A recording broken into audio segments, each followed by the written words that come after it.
All right. Good morning, everybody. Good morning, everybody. Good morning. Everybody, please mute because Gary's not on, so you have to self-mute. Otherwise, there's a lot of noise that comes through. Thank you, everybody. Thank you. Have a good day. Wonderful. We hope we have a wonderful share again today. Yeshur koyach, yeshur koyach. Today, I wanted to mention before you start, Eli, that you should mention the link that we sent out last night for the website. For people to use that to let you know. what do you? Oh. If somebody wants me to say Kaddish, an illegal minyan, here in Eretz Yisrael, on a yard side, there's a, what is it called, Yosef? Yosef put together a sheet that a form, you can fill out, and Be'ezer Hashem, I will say Kaddish. I've been saying Kaddish. Whoever asked me to say Kaddish, I've been good. I've been saying Kaddish for everybody. I have a list in my pocket. And yesterday, the last minute, somebody sent in that I should say Mincha, the last Kaddish of the day. I said, today is 26 days in the Oimer, Hayoim Shisha V'Esrim Yoim Shem Shloisha Shavuos V'Chamisha Yomim Ba'Oimer, or La'Oimer, however you say it.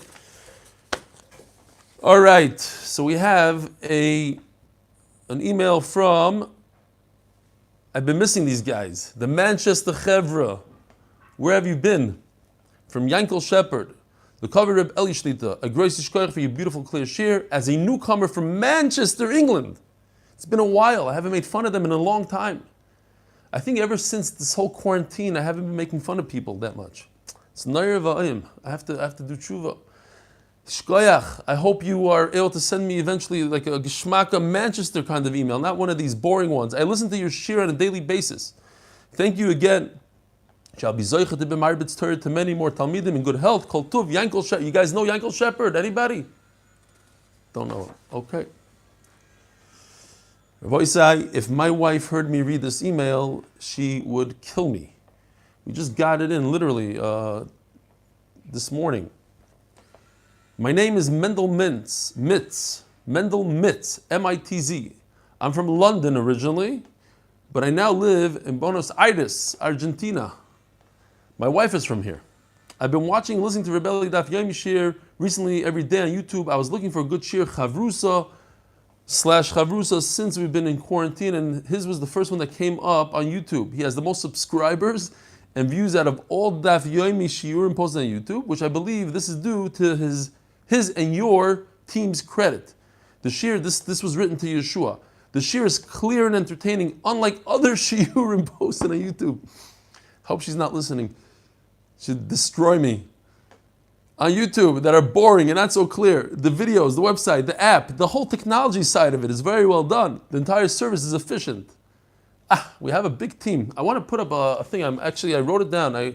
Yosef and Gary and Yisachar and Yeshua and Noam. Who am I missing? A lot of guys. There are a lot of guys out there that are part of this team. We have Menachem Mata. Who else? Even Nachman Seltzer is not on anymore. Well, he was yesterday. Oh, Ruven Chait. How could I forget Ruven Chait? Big part of the tech crew. He puts together the videos every single day at 1 a.m. Anyway, we have a beautiful crew. What? 1 a.m. is your fault. Gary, you are fired. You're 2 minutes late today. You're gone. Finished. You're off. You're off the team. And there's people that'll take your job in a second. Everybody loves working for free, putting in hours every single day for free. It says the email. I also like the fact, what's going on? Oh, here's Menachem Mata, Baruch Hashem. I also like the fact that there's a whole chabura who participate daily in the new Merkaz Daf Yomi you have there in Mabet Shemesh and who are now watching live on Zoom and YouTube. Yes, I forgot about those days. It was basically Daf Samach Aleph. That means we came here on Daf Yud Aleph. So we're talking about 50 days ago. 50 days I'm sitting here with this thing behind me all by myself, and the Chabura, Baruch Hashem, most of them are joining us on Zoom. It's beautiful. We don't have 100 yet, 96. Okay, they're waiting for the emails to finish. I wish I could have been live. We are 6 hours behind Israel over here, which makes it very hard for me to participate live. However, even when watching the shir afterwards every day, knowing, Oh, and Avi Kamiansky, how could I forget? I know I'm forgetting people. Avi Kamiansky, big part. Knowing that there are so many people live, I just was thinking about how he interrupts and he tries to help me out, and he does help me out, sometimes a little bit too much. I still get somewhat of a feeling that I'm part of the Chabura, even though nobody knew up until now that I'm watching. Eli's a great inspiration to me as he's a successful business. Okay, I hope she's not up. Yet, he has such a koyach limud Torah and desire to reach out and teach as many people as possible. Please correct me if I'm wrong, but I wouldn't be surprised if I'm the only subscriber and participant from Buenos Aires. The reason I say so is that although there's a big Jewish and Frum community here, there really aren't that many English speakers.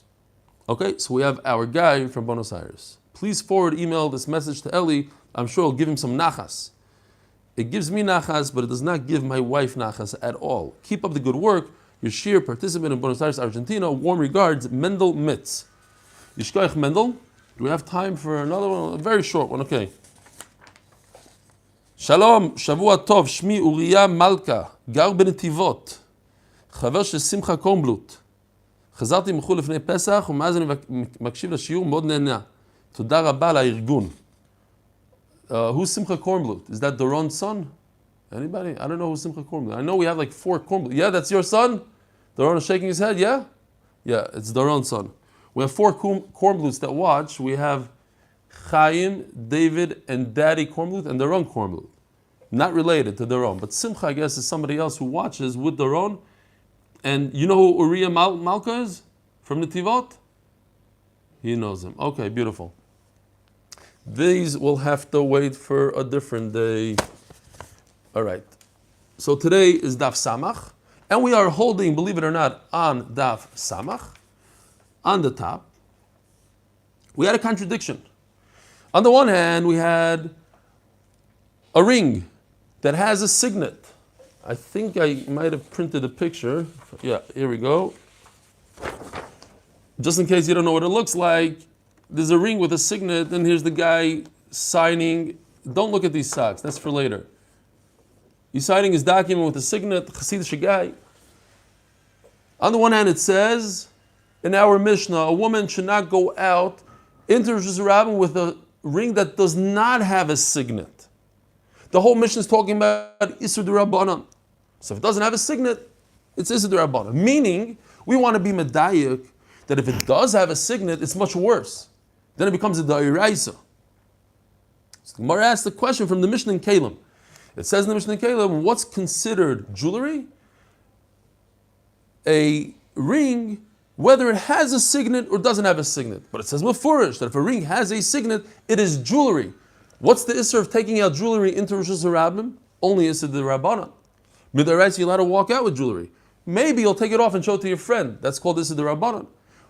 From our Mishnah, it seems like it's issur d'Oraisa. So what is it? The Rabbanan d'Oraisa. So yesterday we had, it goes according to Reb Nechemia. Reb Nechemia says that it goes by the signet, it goes by the piece of metal, by the hanger, by the steer of the, and Chacham say it goes by the maimed, it goes by the actual ring. One of those machlokes.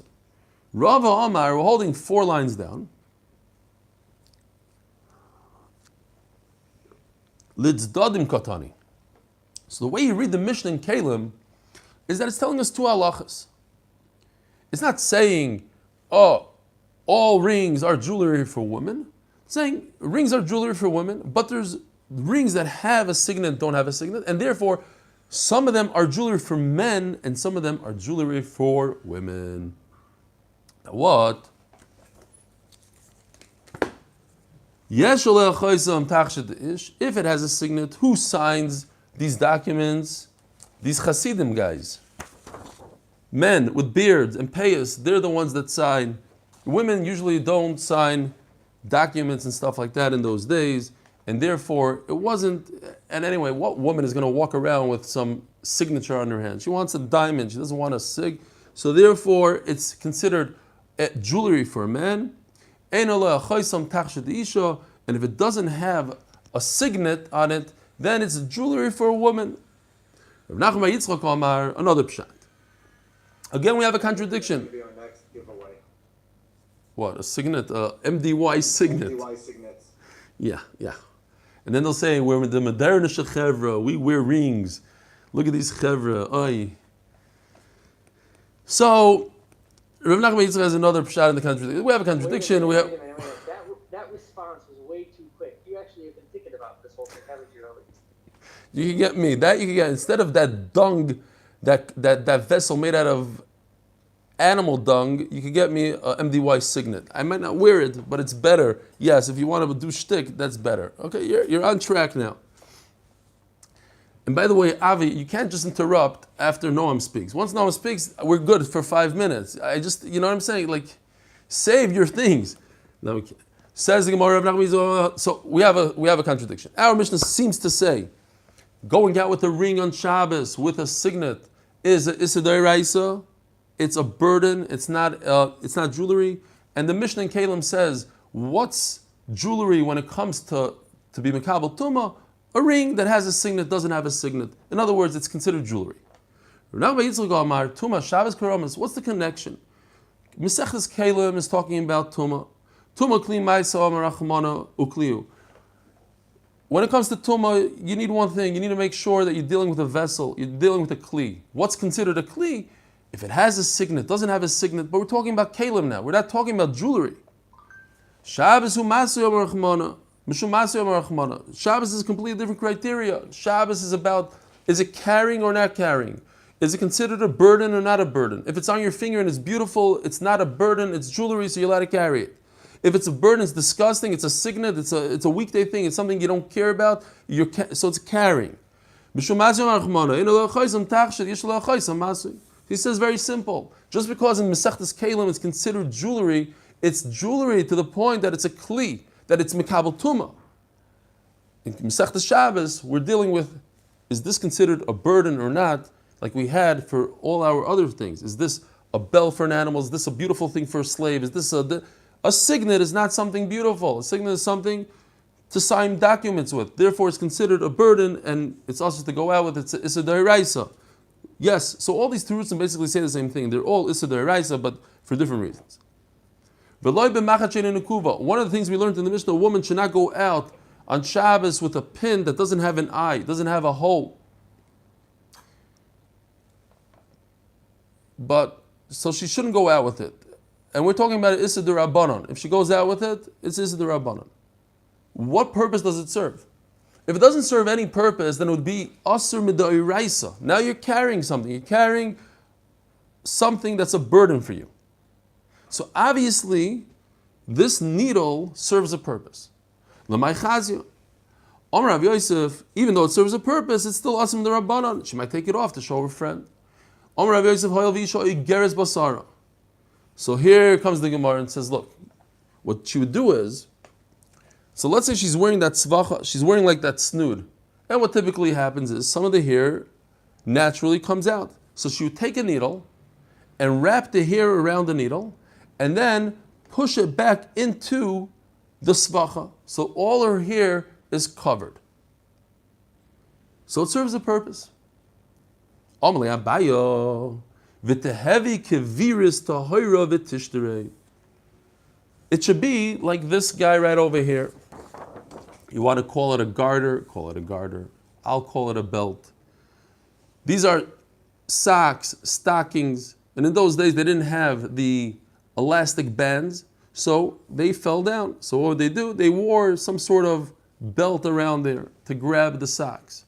Now, we're not concerned, even though they're so beautiful and they have a great design, Gucci bands, she's not going to take it off and show her friends because then her sock will fall down and that won't be tznius.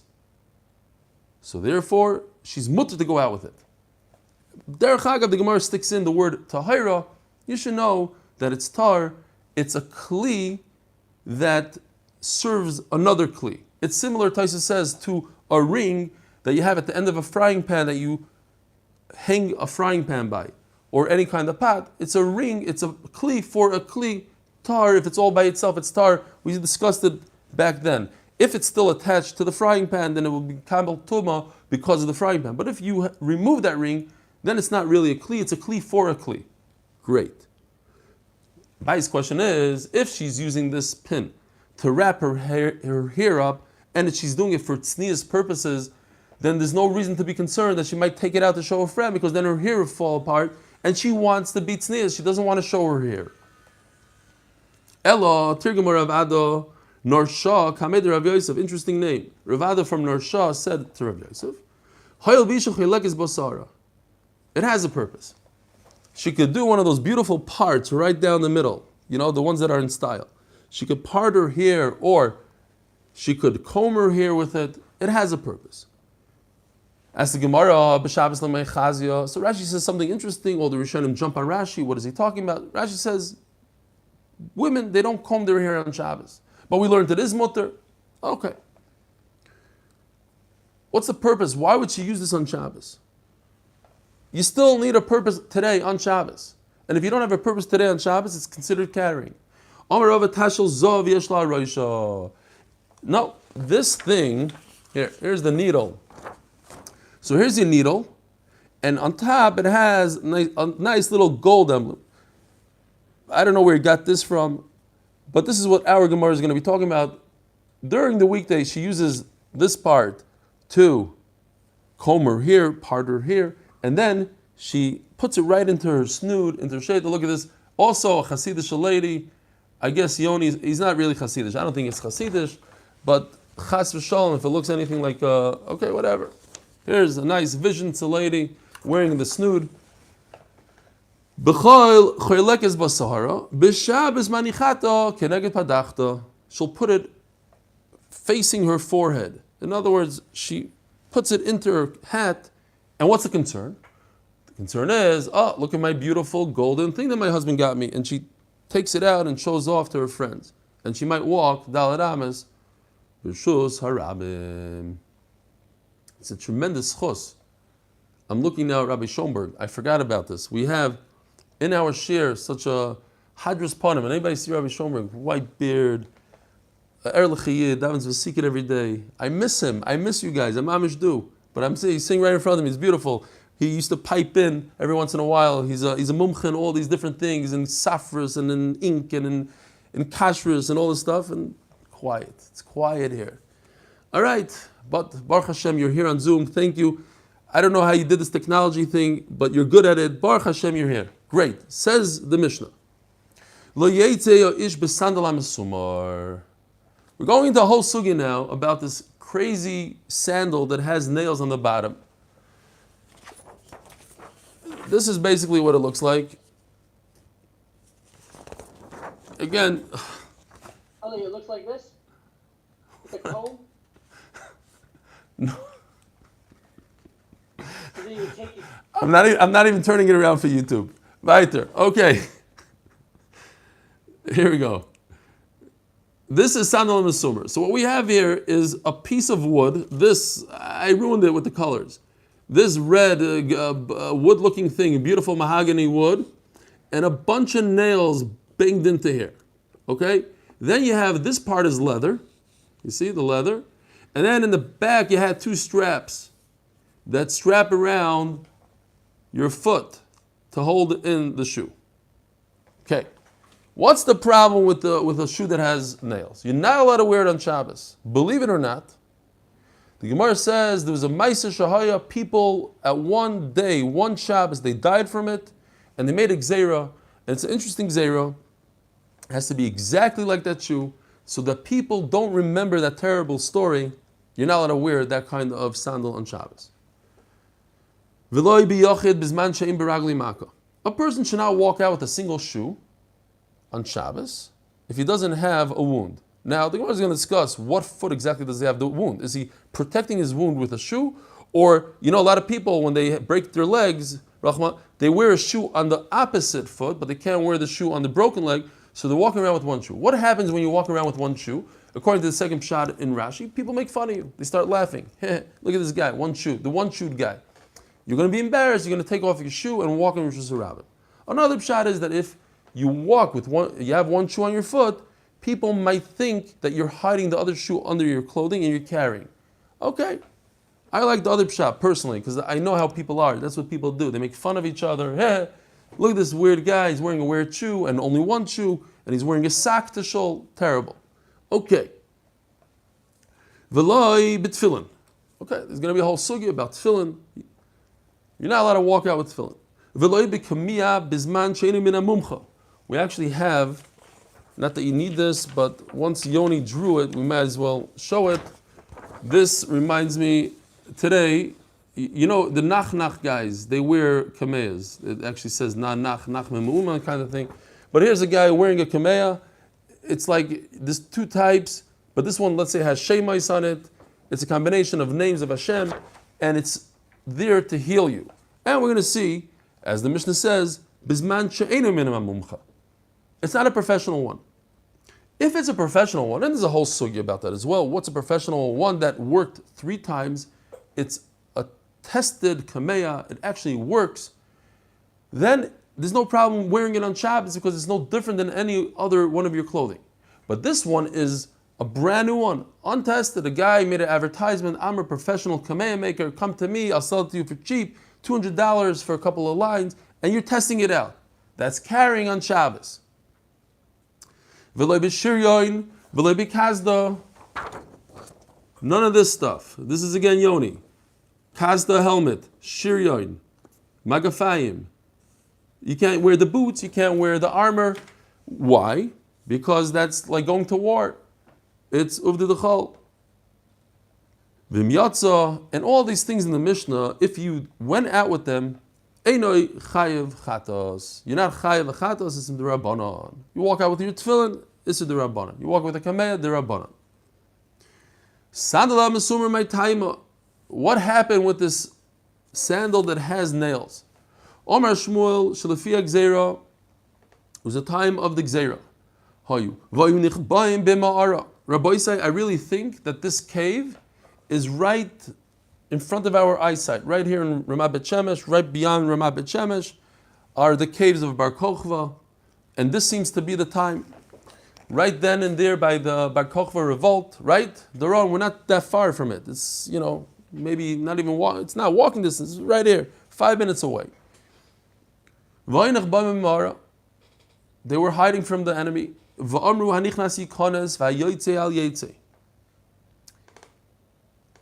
From day 1 in quarantine, my teenage son asks me, Daddy, when can I leave? When can I leave? And I tell him every day the same thing. I say, you could leave whenever you want. You just can't come back. Oh, he got it. So, that's what the Gemara says here. Once you come in, you're in.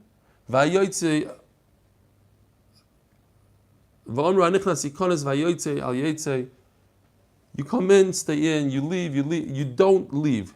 You stay, you come in, you don't leave, you don't come in. So what happens is, this sandal mesumar,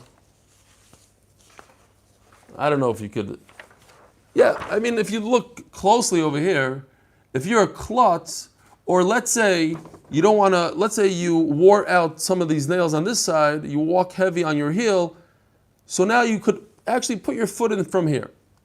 You could put your foot from both ways. You see, there's only a strap in the center. Now, it's pretty obvious what direction the shoe is going. It has a very particular shape. But if you want to, you could stick your foot in from over here and stick it in. And that's what happened. Now, the guy at the door looks and he sees shoe marks leading away from the cave. And he says, wait a minute, one of our guys ran away. So, the enemy is going to come and get us. By the way, this for 1,000 points. Where did we learn in the last 2 years? This kind of idea that there was a sandal going this way and they thought it went the other way, and it was a major, it was a big to-do in the Gemara. Anybody remember this? It's not from brachas, so if you started shots with us, you're not going to remember. But in a similar Masechta, Gary likes to say that they're the same because they're spelled almost the same. Masechtas Becharos, we had the amazing story. I don't know, I have to check it out, but I think it's the longest story in Shas, personally. By the way, I see Yeshua on Zoom. He's in the Beis Medrash. You guys see? He's walking around in the Beis Medrash. You can see the ceiling, the beautiful ceiling. And Yeshua, I guess, is nervous that we're losing subscribers, we're losing watchers. We only had 130 people yesterday on Zoom, and he's nervous. He's actually offering coffee. This guy's nuts. He's telling people he's going to go to their house and give them coffee. That's how desperate he is for more people to watch the shir. Shkoyach Rabbi Yeshua. Anyway, keep on going. Show us the ceiling. I love that ceiling. And by the way, the new tables are coming in. We're not going to be able to use them for, I don't know for when, but they're coming in this week. Beautiful. The yeshiva's there for 2 hours a day or more. They'll use it. By the time we get there, there won't be tables left for us. Okay, so you remember in Be'atuna, the story of Be'atuna, I forgot who it was, the Caesar told one of the rabbis, go, there was guys in Be'atuna, the elders of Atuna, Goyim, very smart people, I need you to fool them, and the whole thing, and the whole story was that he went to the cave, and he flipped his shoe around, so they thought one of them left, and they got nervous, and then he killed the guards, and he went in, and he fooled them, and he took them out of the cave, and he put them, Noam is saying yes, I remember the story, he took them out of the cave, and he had a ship made with 70 rooms, and he put each one in a different room. The kids are a whole long story, and they were asking questions, and he was answering, and he asked them, kids, Be'atuna, but the idea was that he got in through this shoe. They were big into looking at the shoe marks, like when you go, again, let's go back to the safari, there's always a tracker guy that looks at the paws of the animal and he knows in what direction they're going. I guess they were big into that then. And they say, wait a minute, if one of us left, now the enemy is going to catch him and figure out that we're in a cave. And that's basically what happened in Bar Kokhba caves. They found them there, they smoked them out and killed them all. They're going to come and get us. So there's a big panic. And when there's a big panic, people start trampling. It's not clear. Some learn in Rashi that they actually trampled each other with these nail-studded shoes, and that's part of the Gzeira. On the other hand, Rashi says that from these nail shoes, you could see the direction of where they were going. Fine. More than the enemy could possibly kill them, they killed each other. I don't know if you guys remember. Of course you remember. Rav Vosner's Levaya. What was it? 2-3 years ago. All of a sudden there was a panic, people trampled, and 2 people were nifter. Remember that? I was in the Mir Yeshiva in Brooklyn, and there was a fire in the boiler room. I've mentioned this a few times. And a guy screamed fire, and people started running and trampling each other. More danger from the trampling than just recently I was in a hotel on Shabbos, and the women were lighting their candles, and all the candles got together and made this huge flame, and people started running over children. There's only 2 people that were calm over there, me and my sister-in-law. I took a whole thing of water. I don't know if it was mutter or not. Don't paskin based on this. And like an idiot, I threw it on the fire. And you know what happens when you throw water on a fire? It goes out, but not in this time. This time, since it was all oil, these are made out of oil. I didn't realize. I thought, oh, the white things, they're white. No, they're actually oil that's hardened. And I added water to oil, and the thing grew like double the size. But she was calmer, and she grabbed the fire extinguisher, and okay, fine. But what happens is when people panic, unfortunately, it happens like in football stadiums in England, they start trampling each other. And that's what happened. They killed more of themselves than the enemy would have killed of them, says the Gemara. And therefore, they were geyser. It seems like the Gzeir was, not that it shouldn't happen again, but more that, let's not think about this on Shabbos. We don't want to remember that terrible story. Rabbi Eloi ben Elazar Omer b'mara ha'yoshvim. They were sitting in a cave, that's true. V'shamu kol ma'al gabei amar. It happened a little differently. They heard a noise from the nails, he says. They heard the noise, and that put them in a panic. So they pressed against each other. Again, the discussion is, how did they kill each other? From trampling or from the nails, from the shoe? They weren't even in a cave. It wasn't the Bar Kokhba cave. They were in a shul. And they heard a noise. They thought, oh, that noise is the enemy. It was an imaginary noise. It was from another thing completely. But they killed each other. And therefore they made a gzeira, do not walk out on Shabbos with a nail-studded sandal. Yehachi asked the Gemara b'chol nami litzar. Let's just abolish this whole sandal. Why only on Shabbos? Says the Gemara, Ma'aseh Hava b'Shabbos Hava. We see from this Gemara a very, very interesting thing. We'll see it later on also. The way a gzeira is, we don't really understand gzeiras. Like, why do the rabbis have to make these different gzeiras on us, and we can't touch a pen because we might come to write? How does it form and why? It has to be very similar to what happened. It happened on a Shabbos, so we don't wear it on a Shabbos. Beyond the Lishteri, okay, so it happened on Shabbos. We didn't happen on Pesach, so why can't we wear it on Pesach? On any Yantiv. Alamat Nan, Daf Samachom et Beis. Mishachim Kelim Yantiv. The halacha is I could give a gift on Yantiv as long as the receiver could benefit from it on Yantiv. So I could give him a piece of a garment, I could give him clothing, he could put it on right now. Beit Tfurim ben Shein Tfurim. Avalei Sandal Mesumar v'lei Minal Shein Tafer. I cannot give him this sandal that has nails. So what does it tell me? It tells me I can't give it to him because he can't wear it. But it's Yantif. Why can't you wear it? The story happened on a Shabbos, not on a Yantif. Says the Gemara, well, let's use common sense here. B'Shabbos my taima. What's the whole reason on Shabbos? Dika kinufia, because there are a gathering of people like the story happened. Beyond of not make kinufia. Tainis tzibor asks the Gemara kinufia. If you're going to tell me anytime there's a large gathering of Jews, so on Tanesim, when they used to fast for rain or whatever it was, large gathering of Jews, you shouldn't be able to wear the sandal, and you are permitted to wear the sandal on a tainis. Litzer says the Gemara. Maisaki hava b'chinufia the Yisura. It happened on a day that there's a large gathering and people don't do malacha. So on Yantiv they don't do malacha, and on a fast they do malacha. So therefore you're allowed to wear it on a fast day. But Yantiv is similar to Shabbos. Don't wear it on Yantiv. Says the Gemara. V'afilu Reb Chanina ben Akiva. Now, the Gemara jumps to another story completely. The ashes of a para aduma, you take them, you put them in water, you sprinkle it on somebody that's tamei, you do it on the third day, the seventh day, it becomes tar. A para aduma worth millions, very valuable. There's once a story when they transported the ashes of the para aduma and they took it over the Jordan River. Jordan River on a ship.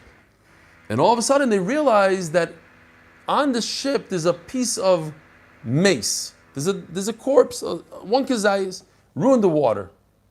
Chacham go ahead and make a gzeira. And they say, no more transporting ashes over water.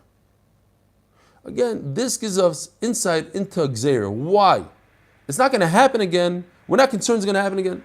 Perhaps over here you see the idea that everybody's going to be super careful because I know that if I mess up, it's like that kid that talks in the middle of class, nobody gets recess.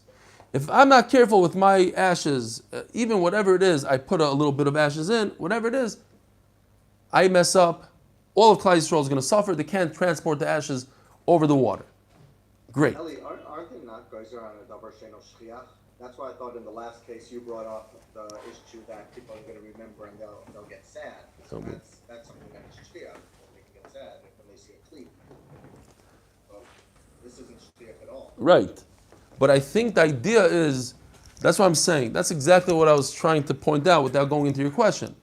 Sometimes a gzeira is that you don't do it. You shouldn't do it again.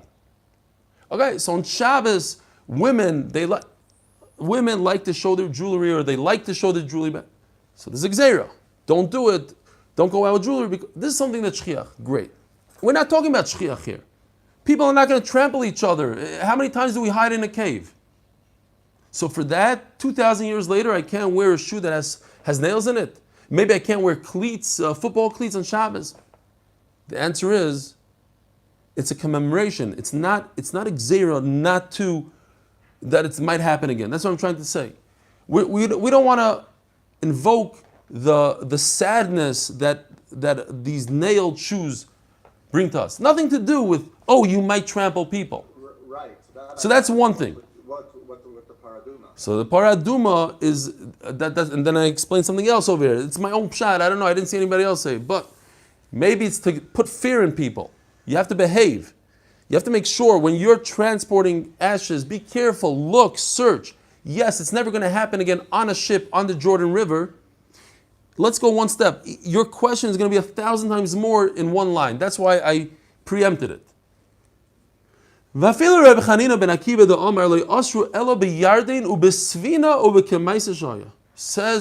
Akiva. No, you hear this? Only on a ship and only in the Jordan River. I don't know if you guys ever went to the Jordan River. It's great. If you ever come to Israel, go, I forgot what it's called, kibbutz, whatever, not Lavi, and you take this raft down the Jordan River. That's the only way it's also in that raft from that place over there. If you swim across the Jordan River with the ashes in your hand, it's mutter. If you use a ship on the Nile River, it's mutter. Only the combination of these two is also. Oh, it's not going to happen again. It's not going to happen again on that ship, on that river. 100% it's not going to happen again. They made a gzeira. For everybody, l'man yishmu v'yizaru. Everybody remember that klutz guy that once brought his ashes and he messed everybody up, and because of him we can't go on the Jordan River? Be careful. When you're talking about ashes, look back and forth 1,000 times. Make sure that there's no ashes, because otherwise you're going to be the second one, and your name is going to be written in the Gemara. Pliny Almaini went on the Niles with ashes and he messed up. Okay, that's just my pshat. You have a better pshat, let me know. I'm saying these gzeras are different types and for different reasons. Says the Gemara. So Reb Chanina was very specific. It has to be exactly a ship and it has to be exactly in the Jordan. So according to Reb Chanina, it should be only on Shabbos and not on Yom Tov. And we're saying on Yom Tov, you can't wear these shoes either. There's a big difference between the Jordan and any other river in terms of its depth and its width. There aren't two rivers that are exactly the same. Yom Tov and Shabbos are exact. This not ain't being Yom Tov and Shabbos. There's one difference in the entire Shabbos and Yom Tov, and that's that you could cook food. Other than that, all the halachas of Yitzah, whatever it is, all these things are the same. So going back to this gzera, it's an exact gzera. It has to be like the shoe in the story. Well, the shoe in the story, they had nails that strengthened the shoe. It was there to make it strong and not for beauty. Therefore, avlanoi mutter. So all shoes that are not exactly like that gzera, and there's going to be a whole list of them, are mutter. The kamelinoi. What's for beauty? What's not for beauty? How many can I get away with and say, oh, I put these nails in, so I have a cool shoe that has nails on the bottom of it. 5 on each shoe. So remember, Rebbe Yochanan says 5. Rebbe Chanina Omar, 7 on each shoe. Rebbe Yochanan Rav Shimon bar Abba, I'll explain to you. How do you divide 5? 2, 2, and 1. Or 2, 2, and 1. Over here, this is where the strap is. So you put 1 by the strap. Okay. If you have 7, so it's 3 on each side of the shoe, and 1 by the strap. Meisvei sandal anoita. You have a shoe that's leaning a little bit. It's off kilter.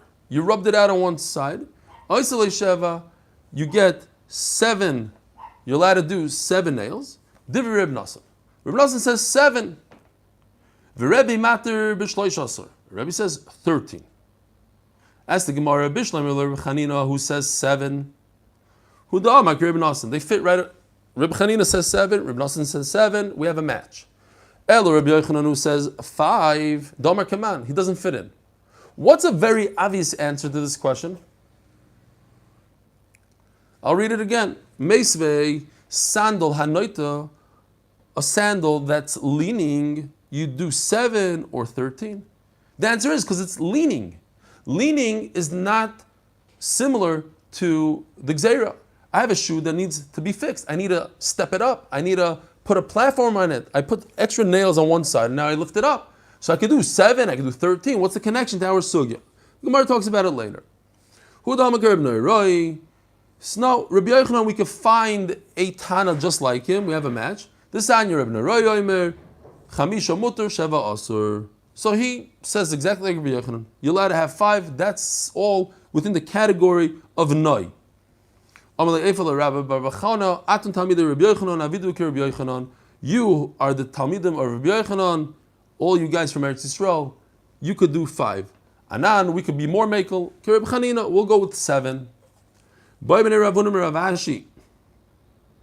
Very interesting. Here I have proof that the Amoraim were Litvaks. How? Because it says here Rav Ashi. Now if you look in the side, it says it should be Rav Asi. Now a true Litvak says Salam Aleichem. They don't know how to say shin. They say sin. So the way I understood it is the name was Rav Asi, but the guy that wrote the Gemara thought that what he meant to say is Ashi with a shin, but he's a Litvak and he said Asi, so he wrote Ashi. But you should know, by the way, his name is Rav Asi. What about 5? I hold Rabbi Chanina. 7 is allowed. Okay, let's take it up a step. 9. 7, that's it. 7 looks like a decoration. 8 is no good. 8 is already to make it strong. What do? You take the leather, you sew it to the wood, but then you stick in a bunch of nails on the bottom to make it strong. So 8, that's not enough to make it strong. 8 is for beautification. 7 is for beauty. 8 is already too much. There was a shoemaker that asked Rabbi Ami, what if a guy takes a shoe, an insert of a shoe, you see, like this looks like a shoe, and puts it in the sandal, and he sews it to the sandal. So what's common sense? Mutter. What's the problem? It's mutter. I don't know what the reason is. Rav Ashi again, Ravasi. You don't realize yourself? By the way, do you hear the guy drilling?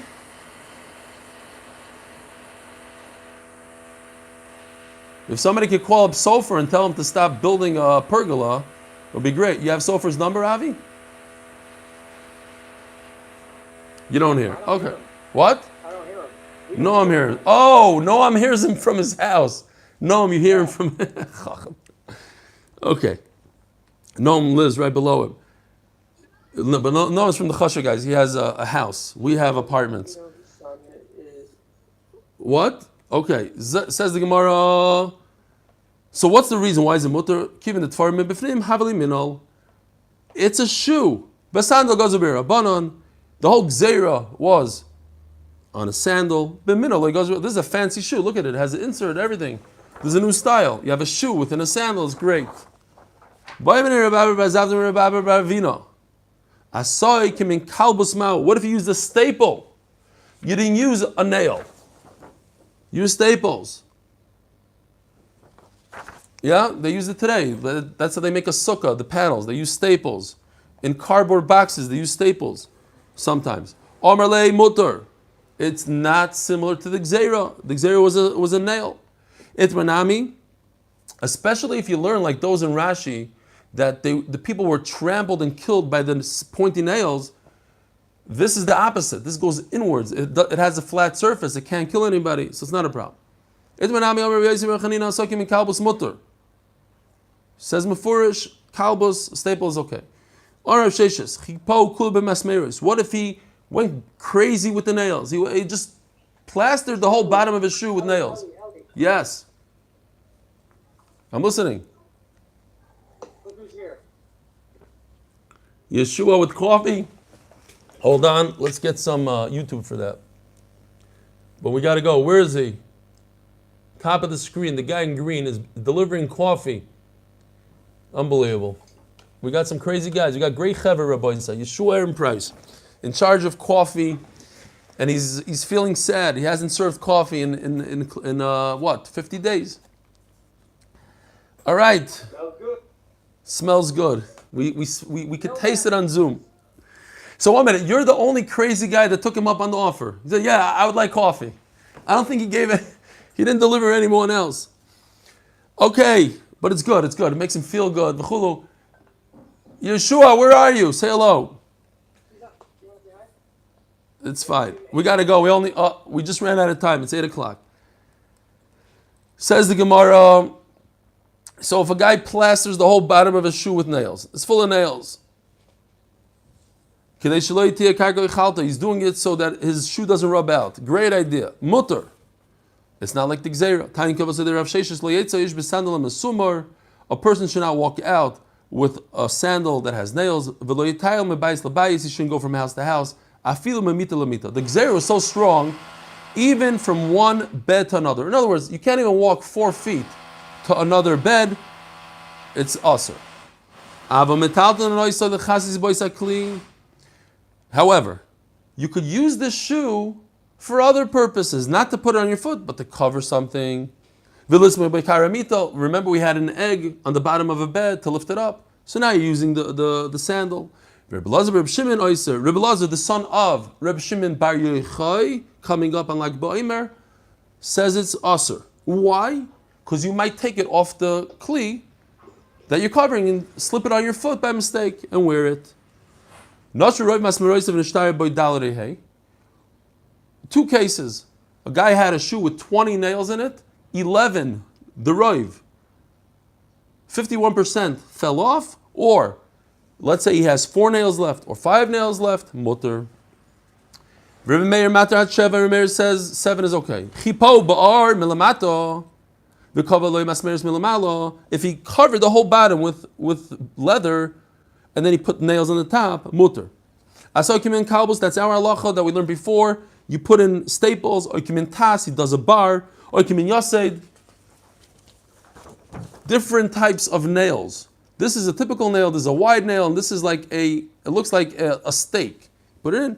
That's okay because it's not like the gzeira.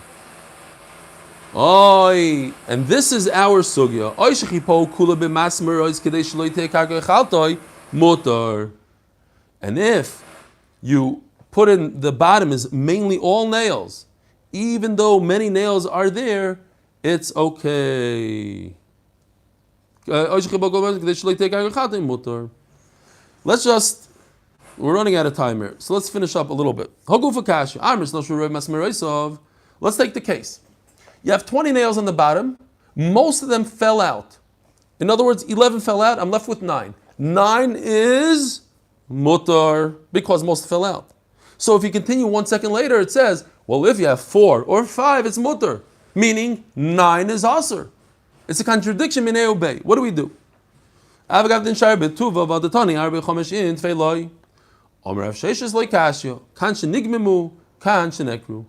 teretz. If a guy was walking with these nails and he rubbed them out, he wore out these nails so far that all you see is like, when you look closely at the leather, you see that there used to be a nail here, but there's no head, there's no nail head. That is okay because you're showing, Nachman, don't go. It's 8:03. Where are you going, Nachman? Tell your father to come back right now. So you're showing that it's not like it used to be. So it's okay. However, if you're starting out, if you rip the nail out completely, and now you're left with 4 nails, people won't know that you started out with more, so they won't know that that's not how you started out. Memela, you can only do 4 or 5. Says the Gemara, we're just going to do a few more words. Why does it say 4 or 5? 4 or 5. Just say 5 is mutar. Why 4? Rav Chisda arba misandal katan, v'chomesh misandal gadol. 4 is a very tight shoe. A very tight shoe. And therefore, if it's a tight shoe, you don't need a strap. If you don't need a strap, then you don't need this guy right over here. So you're left with 4. 1, 2, 3, 4. You don't need this. But if you need a strap, then you're allowed 5 nails. Have a wonderful Geshmaka day. Eli, before Tehillim, just include Simcha Gelbert in the Tehillim today. Simcha ben Ginda. Simcha ben Ginda. From Chicago. Not such a great matzah. What's his name? Simcha Gelbert? Yeah, Do I know him? you probably know him. How old is he? His first name is Dennis. Dennis Gelber. Doesn't ring a bell. All right. Should have a refuah shlema. No, I'm having him in mind, please, when you say Tehillim. Oh, it's better. He's from Skokie. Ah, that's why. Your mama can go see Adonai. Shema Elois b'ma'amakim kol sicha adino.